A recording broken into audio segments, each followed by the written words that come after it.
எங்களுடைய அரசியல் பலம் சிதைக்கப்பட்டது. எங்களுடைய அரசியல் தலைமைகள் சிதறுண்டது. மறுமலர்ச்சி யுகத்திற்காக நாடு அனுரவோடு தேசிய மக்கள் சக்தி. எங்களுடைய அரசியல் தலைமைகள் பல கூறுகளாக பிரிக்கப்பட்டு ஒவ்வொரு கட்சிகளுக்கும் இடையிலும் மோதல், ஒவ்வொரு கட்சிக்கு உள்ளேயும் மோதல் என்கின்ற இந்த 2024ஆம் ஆண்டிலே தமிழினம் ஓரணியிலே குவிக்கப்பட்டிருக்கிறது. பொது வேட்பாளருக்கு வாக்களிக்க தவறுவோமாக இருந்தால் நாங்கள் தென்னிலங்கைக்கும் சரி சர்வதேச சமூகத்துக்கும் சரி சொல்ல போகின்ற செய்தி ஒன்றுதான். நாங்கள் கடந்த 60 ஆண்டுகளாக கேட்டு வந்த எங்களுடைய சுயநிர்ணய உரிமையை நாங்கள் கைவிடுகிறோம். வடக்கு கிழக்கு இணைந்த தமிழர் தேசத்தை நாங்கள் கைவிடுகிறோம். கடந்த 30 ஆண்டுகளாக நடைபெற்ற வீரம் சரிந்த எங்களுடைய திலீபன் அண்ணாவினுடைய தியாகத்தை நாங்கள் ஏற்றுக்கொள்ளவில்லை. எங்களுடைய மில்லர் அண்ணாவினுடைய தியாகத்தை நாங்கள் ஏற்றுக்கொள்ளவில்லை. எல்லாம் பயங்கரவாதம் என்கின்ற ஒரு செய்தியை நாங்கள் சொல்ல போகிறோம். எங்களுடைய அன்புக்குரியவர்களே, இந்த தேர்தலிலே நீங்கள் ஒரு விடயத்தை நாங்கள் உற்று நோக்க வேண்டும். ஏன் நாங்கள் இந்த பொது வேட்பாளரை நாங்கள் இந்த தேர்தலிலே களமிறக்கி இருக்கின்றோம் என்கின்ற ஒரு விடயத்தை நாங்கள் பார்க்க வேண்டும். என்னை பொறுத்தவரையிலே நான் சொல்லுவேன், இந்த தமிழ் பொது வேட்பாளரை களமிறக்குவது என்று தமிழ் மக்கள் எல்லோரும் ஒன்றாக இணைந்து எடுத்த தீர்மானம் என்பது 2009ஆம் ஆண்டு தமிழீழ விடுதலை புலிகளுடைய மௌனிப்புக்கு பின்னாடி எடுக்கப்பட்ட மிக காத்திரமான மிகச்சிறந்த தீர்மானங்களில் ஒன்றாக இருக்கும் என்று நான் சொல்லுவேன். அன்புக்குரியவர்களே, நீங்கள் ஒரு விடயத்தை நீங்கள் உற்று பார்க்க வேண்டும். 2009ஆம் ஆண்டு வரை எங்களுடைய இனம் ஒரு தலைமையின் கீழே எழுச்சி பெற்றிருந்தது. பலத்தினுடைய உச்சத்திலே, உலகத்திலே எந்த மூலையில் வாழுகின்ற தமிழினமாக இருந்தாலும் சரி, தமிழனாக இருந்தாலும் சரி, ஒரு தலைமையின் கீழ், ஒற்றை தலைவரின் கீழ் நாங்கள் அணிதிரண்டு சுயமரியாதையோடு இருந்தவர்கள். 2009ஆம் ஆண்டு விடுதலை புலிகளுடைய மௌனிப்புக்கு பின்னர் படிப்படியாக எங்களுடைய பலம், எங்களுடைய அரசியல் பலம் சிதைக்கப்பட்டது. எங்களுடைய அரசியல் தலைமைகள் சிதறுண்டது.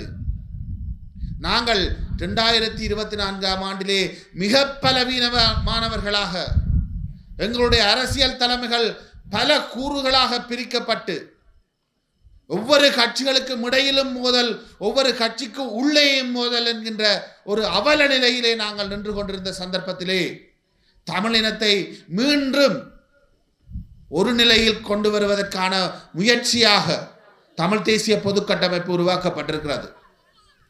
உண்மையிலே 7 கட்சிகள் இதிலே அங்கம் வகிக்கின்றன. 80க்கும் மேற்பட்ட பொது அமைப்புகள் இதிலே அங்கம் வகிக்கின்றன.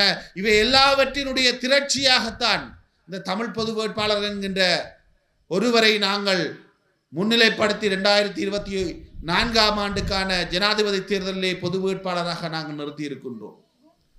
உண்மையிலே 2009க்கு பிறகு இந்த 2024ஆம் ஆண்டிலே தமிழினம் ஓரணியிலே குவிக்கப்பட்டிருக்கிறது. எங்களுடைய அரியநேந்திரன் அவர்களுடைய பிரச்சாரத்திலே நாங்கள் வடக்கு கிழக்கு எங்கும் ஈடுபடுகின்ற பொழுது ஒரு விடயத்தை நாங்கள் அவதானிக்கக்கூடியதாக இருக்கிறது. நாளொரு மேனியும் பொழுதொரு வண்ணமுமாக எங்களுடைய அமைப்புகள் எல்லாம், வர்த்தக சங்கங்களாக இருக்கட்டும், மீனவ சங்கங்களாக இருக்கட்டும், வியாபார சங்கங்களாக இருக்கட்டும், விவசாய சம்மேளனங்களாக இருக்கட்டும், எல்லோருமே நாளொரு மேனியும் பொழுதொரு வண்ணமுமாக எங்களுடைய பொது வேட்பாளரின் பின்னாலே அணிதிரண்டு கொண்டிருக்கிறார்கள். உலகம் முழுவதும் வாழுகின்ற எங்களுடைய தமிழ் மக்கள் எங்களுடைய பொது வேட்பாளர் என்கின்ற அந்த ஒற்றை இலட்சியத்துக்கு பின்னாலே அணிதிரண்டு கொண்டிருக்கிறார்கள். உலகம் முழுவதும் இருக்கக்கூடிய தமிழினம், தமிழ் அமைப்புகள் நாளொரு மேனியும் பொழுதொரு வண்ணமுமாக இந்த பொது வேட்பாளருக்கான ஆதரவை தந்து கொண்டிருக்கிறார்கள். மிகப்பெரிய ஒரு வெற்றியை நாங்கள் எங்களுடைய செப்டம்பர் மாதம் 21ஆம் தேதி நாங்கள் அடைய போகின்றோம். அந்த வெற்றியிலே எங்களுடைய தமிழினம் எல்லோரும் அணிதிரள வேண்டிய கட்டாயம் இருக்கிறது. உங்கள் எல்லோருடைய பங்கும் அதிலே நிச்சயமாக இருக்க வேண்டும்.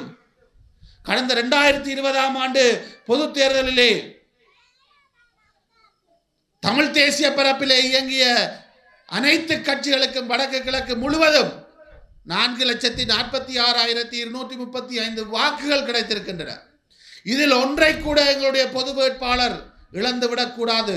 அதை நாங்கள் ஒவ்வொருவரும் மனதில் இருத்தி வைக்க வேண்டும்.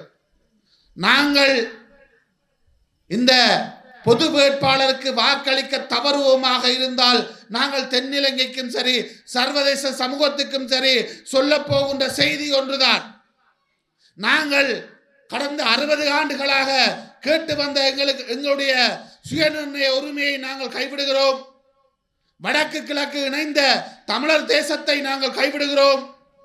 கடந்த 30 ஆண்டுகளாக நடைபெற்ற வீரம் செறிந்த தியாகம் நிறைந்த போராட்டத்தை நாங்கள் ஏற்றுக்கொள்ளவில்லை.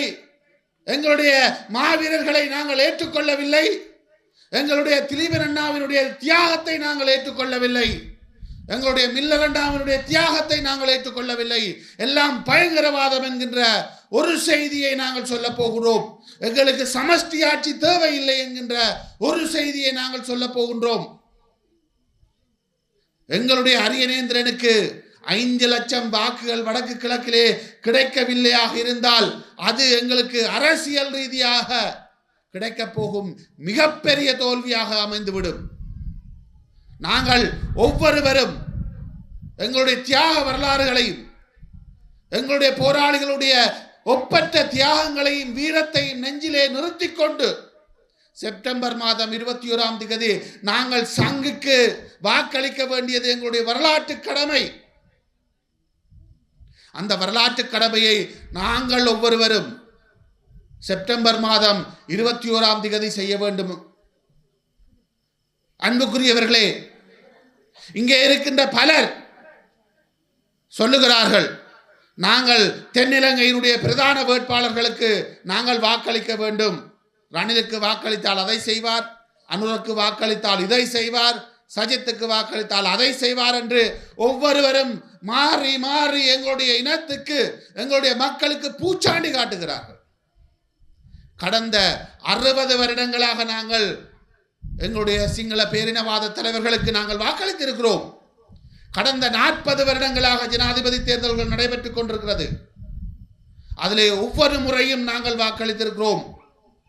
கடந்த 2019ஆம் ஆண்டுக்கு பிறகு சரத் பொன்சேகாவுக்கு வாக்களித்தோம், மைத்திரிபால சிறிசேனாவுக்கு வாக்களித்தோம், சஜித் பிரேமதாசாவுக்கு வாக்களித்தோம். எங்களுடைய இனம் ஈட்டில் கண்டது என்ன? எங்களுக்கு சமஷ்டியும் கிடைக்கவில்லை, பொருளாதார சுபிட்சமும் கிடைக்கவில்லை. மாறாக எங்களுடைய வாக்கிலே வென்று ஜனாதிபதியாகிய மைத்திரிபால சிறிசேன எதையுமே செய்யவில்லை. ரணில் விக்ரமசிங்க அவரோடு இணைந்து 5 ஆண்டுகள் ஆட்சிப்பிடத்தில் இருந்த போதும் எதையுமே எங்களுக்கு செய்யவில்லை.